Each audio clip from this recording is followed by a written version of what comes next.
It was a quiet Sunday morning when I heard the sound of car tires crunching over the gravel road leading to my ranch, a place miles from the nearest town where I enjoyed peace and solitude away from prying eyes. But as I stepped onto my porch, coffee mug in hand, I spotted a convoy of SUVs crawling toward my locked gate, their shiny HOA logos plastered across the doors, and at the front was none other than Karen, the HOA president, known around town for her power-hungry antics and endless complaint.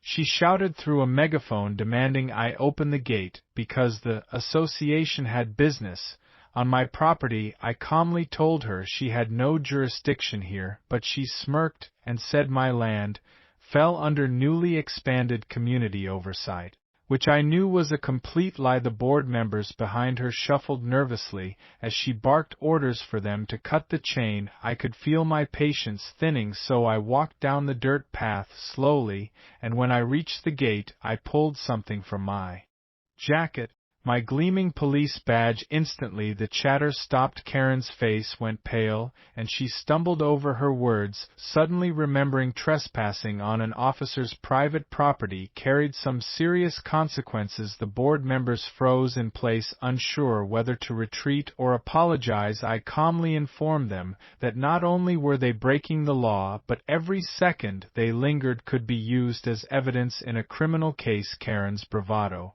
crumbled, and she stammered out an excuse about a misunderstanding. I told them they had 1 minute to leave before I called in the local sheriff and started filing charges. They scrambled back to their vehicles, engines roaring as they sped down the road, leaving a cloud of dust behind me. I stood there for a moment, sipping my coffee again with a satisfied grin, knowing the message was clear. This was my land, and no HOA would ever bully me here. But tell me, question, if you were in my shoes, would you have warned them first? Or called the sheriff right away?